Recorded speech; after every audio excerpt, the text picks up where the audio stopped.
What are you doing here? You've actually came back for more? What the bloody hell is the matter with you? What? You like being terrified or something? You must enjoy having nightmares.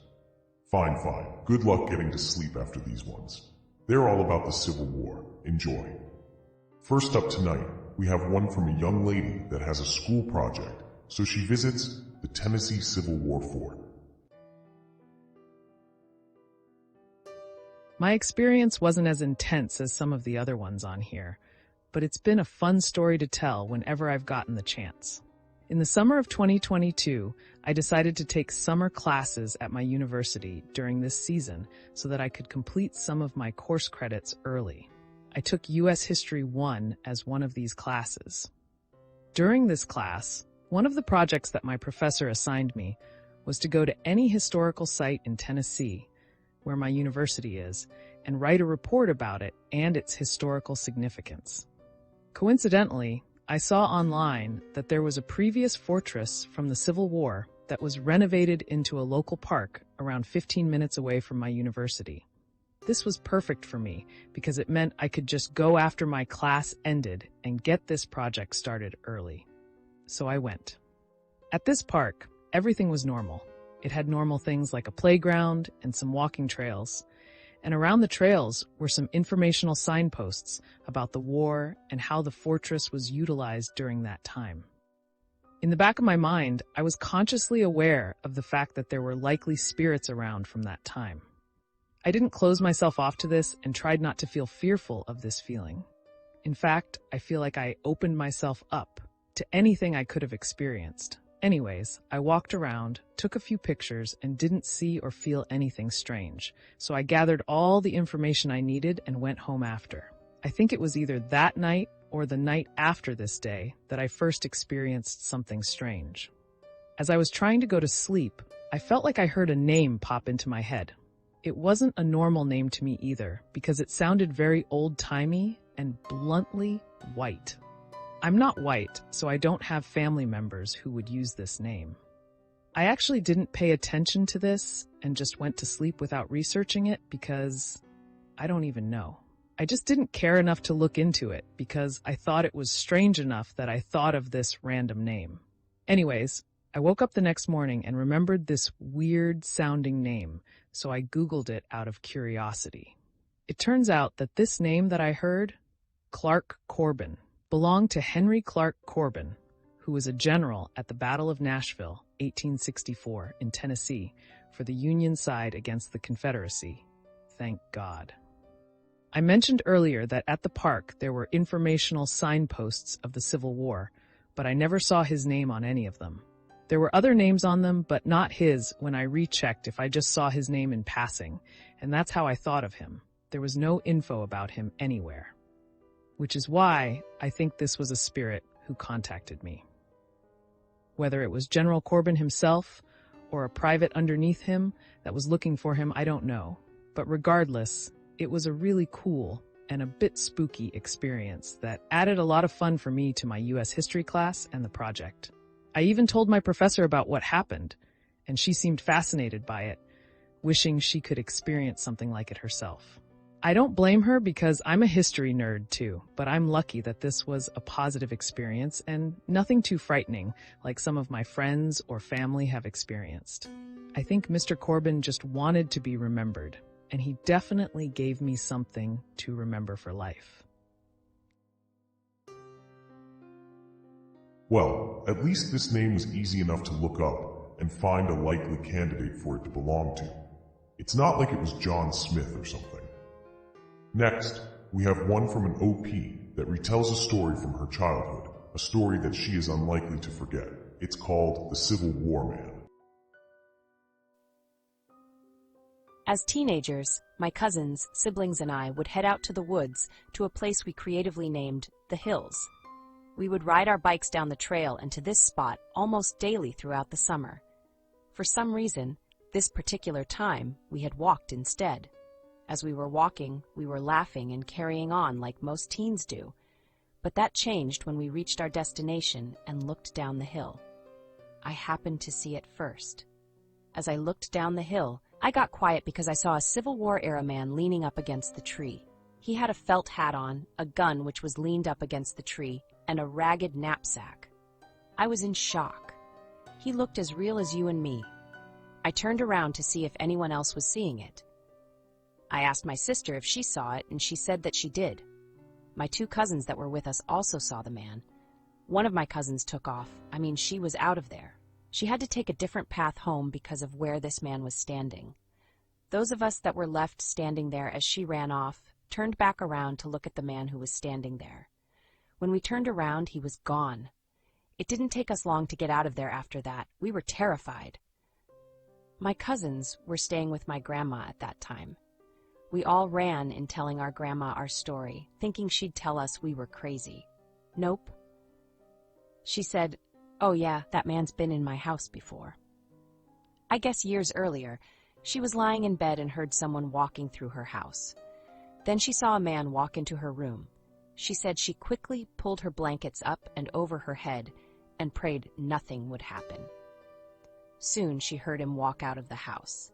The next morning, all the doors were still locked and there was no sign of him. Well, here's a question. Are you sure it's the same ghost? I'm just saying. Our next story is from a woman that while visiting Gettysburg, her and her husband has an experience. It's entitled, The Singing Civil War Ghost Girl. Hey everyone! So this weekend my husband and I made our first trip to Gettysburg, Pennsylvania.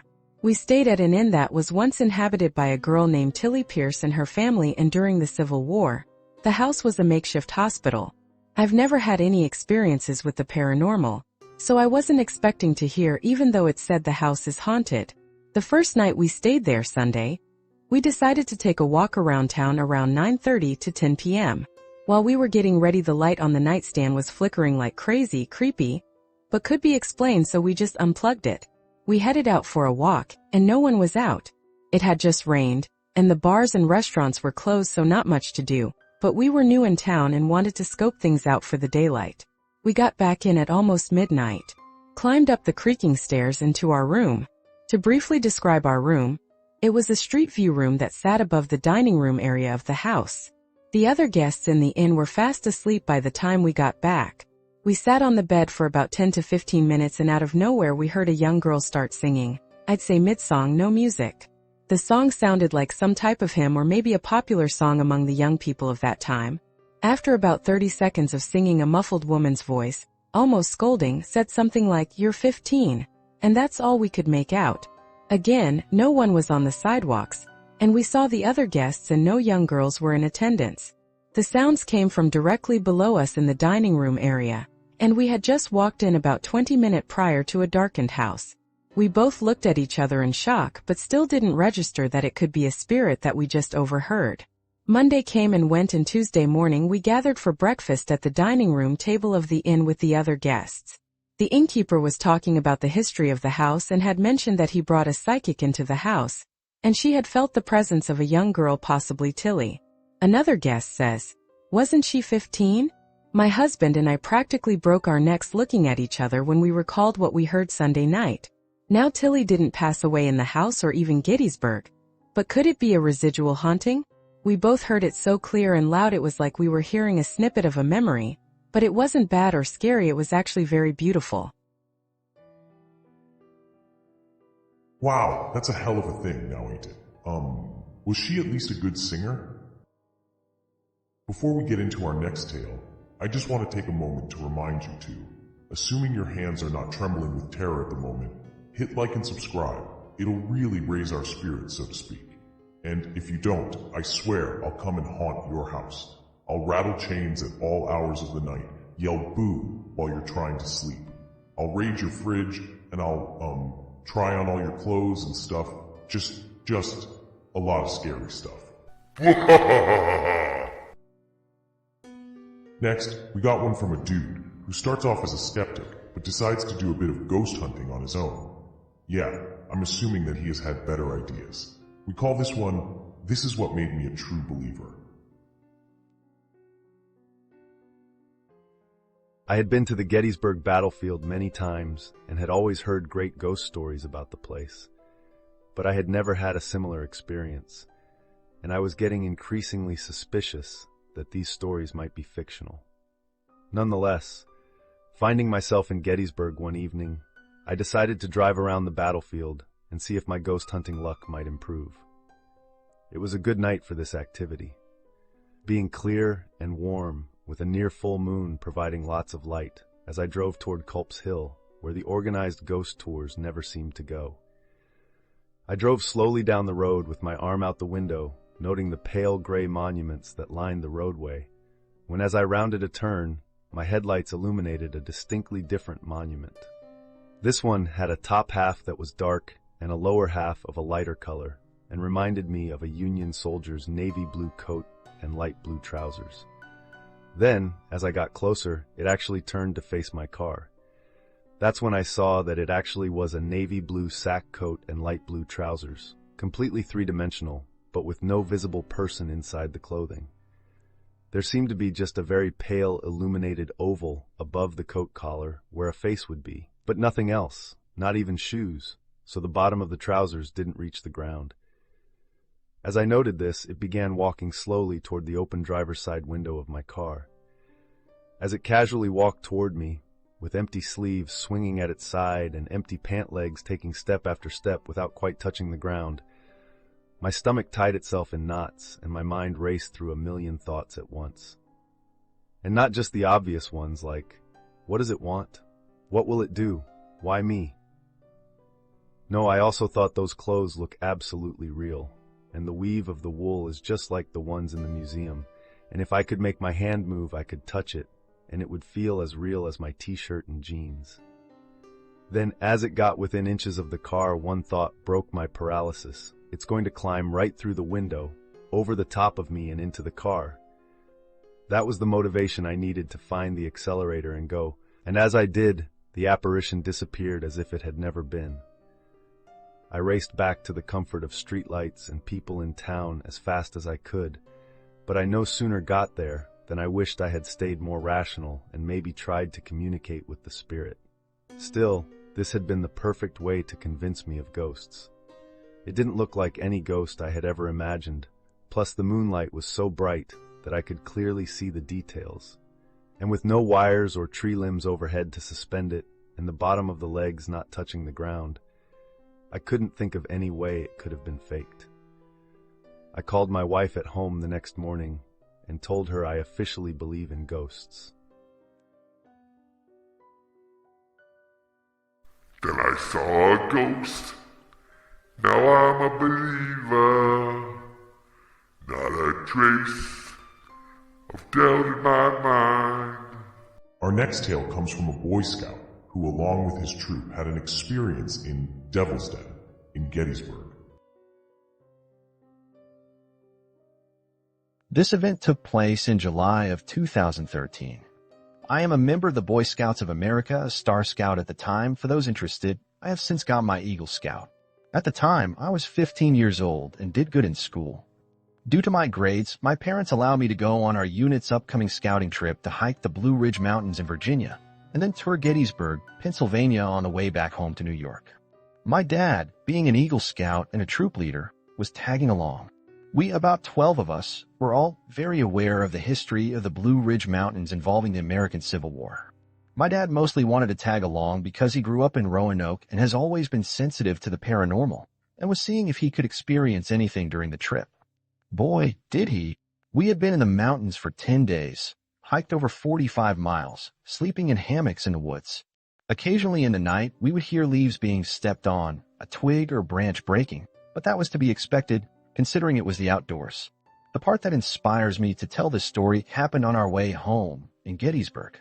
We decided to hike 5 miles through Gettysburg to get a 50-miler patch. We looked at everything during the day, but a lot of us agreed that we'd like to go on a ghost tour at night. So that night we did, and it honestly went as you'd expect. Walking around at night, learning about the history, but nothing out of the usual. When the tour was over, some of us wanted to do our own ghost tour. We went into a shop and bought a pendulum. My dad has used a Ouija board and a pendulum in the past and knew how to properly open and close a session, so he was going to help us. It was roughly 11 p.m. when we took the pendulum to Devil's Den, an area with large boulders that has a steep drop-off to some smaller boulders down below. You may want to Google what it looks like to get a better idea. We parked the cars about 30 yards away from the bottom. A few of the other parents stayed at the cars and talked, while the rest of us made our way to the smaller boulders, where we would sit down and start using the pendulum. Once my father opened the session, we started asking generic questions like, did you pass away during the Battle of Gettysburg? Did you fight for the Union or the Confederates? And such things. About 15 minutes in, someone asked, are you an ancestor of someone that is here right now? It said, yes. We went around the circle saying, my last name is blank. Are you my ancestor? When it was my turn to ask, it said, yes. It gave me chills because my great-great-great-grandfather, Herman, did fight in the American Civil War. My father then asked, are you Herman blank? It said, yes. Suddenly my father yelled, BS. Herman never fought in Gettysburg and didn't pass away in the war. Then I heard a thud from behind me. Looked, and I didn't see anything. My dad said, we don't want you here anymore. Please leave. I hear another thud, and then about 10 seconds later, I feel something hit my backpack, as if something fell onto it. I turn around, and there was a rock about the size of a softball or a grapefruit that fell down from the top of the rocks. My friend then shouted in pain as a rock in similar size hit his arm. Considering there's a staircase that lets you climb to the top, I thought that there was someone up top that was throwing down rocks, not knowing we were down there. I shouted to the parents at the cars, asking if they could see someone up top. They said that they saw the silhouette of a guy on the top of the rocks. Me and my friend run up the stairs to confront this guy and tell him to stop. We got up there and the crickets, the frogs, everything went quiet. It was really unnerving. We didn't see anything. We shouted back down, there's nobody up here, to which the parents below replied, what do you mean? He's right in front of you, just standing there. That's when chills went up my spine and I froze. I noticed how cold it was compared to down there. Easily 8 to 10 degree difference. I just turned to my friend, and we shared the mutual look of, we should go. His flashlight, in which there was brand new batteries, died. That made us both go pale. Completely chilled to the bones, we sprinted back down to the bottom and told everyone that we should leave, and that whoever is here doesn't want us here. My father closed the session and packed everything up. We got in the car, did a quick prayer, asking God to prevent anything or anyone from becoming attached and following us back home, and left. Every time I tell this story, I get chills and my voice shakes, as this event had such an impact on me. But eventually, I want to go back to Gettysburg and try to catch something on camera. You know what, folks? Sometimes you get off lucky and you get a friendly ghost, like Casper, or, like me. But some ghosts are just dicks. What? You're still here. I bet you're hoping for one more story. Fine. If you want to totally wreck any chances you have of getting to sleep tonight, well, who am I to argue? This one comes from an OP that had a truly terrifying experience in Gettysburg. It's called Gettysburg Ghost Experience. I've had numerous paranormal experiences in Gettysburg. This is one of the scariest. I was near the Rose Farm off of Confederate Avenue looking for the location of a New York artillery battalion. It was August, hot, muggy, just typical summer weather. It wasn't super windy, but there was a nice breeze blowing. As I walked through the trees, I could hear leaves rustling, birds singing, just normal summer sounds. I followed a narrow path leading to the cannon site, which is about 150 feet into the woods. At first, I didn't notice anything strange, but suddenly I realized there was absolutely no sound at all. Even though I could see the trees moving in the breeze, it was dead silent. And cold, like I had stepped into a freezer. I stopped, unsure if I should keep going or turn around and leave. I should point out here that even though I've had many paranormal experiences in my life, I don't scare easily, but what happened next sent me running like a scared rabbit. I saw a flicker of movement out of the corner of my eye, but when I turned to look, there was nothing there. At least nothing I could see. I heard the sound of a match being struck, smelled tobacco, and a voice said clear as day, and very close to my ear, "You don't belong here. Get out!" At that moment, the silence broke with the sound of a cannon firing, and I took off like the devil himself was chasing me. I sat in my car, shaking, trying to gather my wits and process what had happened. Once I calmed down, I drove back to town and talked to one of the park rangers. I don't recall the gentleman's name, but he told me I wasn't the first person to have that experience. A couple years later, in 2008, I went back to the site with a friend. This time, we both experienced what I had 2 years before. We have been to Gettysburg several times since that day, but neither of us went anywhere near the Rose Farm again. Let that be a lesson to you. If a ghostly voice yells at you to get out, then you better listen. I mean, hasn't the movie The Amityville Horror taught us anything? Well, there you have it. The Civil War was one of the worst conflicts in American history. It pit neighbor versus neighbor, brother versus brother, and sometimes the war rages on, long after the final bullet is fired. War, as they say, is hell. But do you know what's not? Hitting like, subscribe, and sharing this video, it'll really help us keep the ghosts at bay. However, if you prefer podcasts, then you're in luck, because we also release our videos in podcast form on Spotify.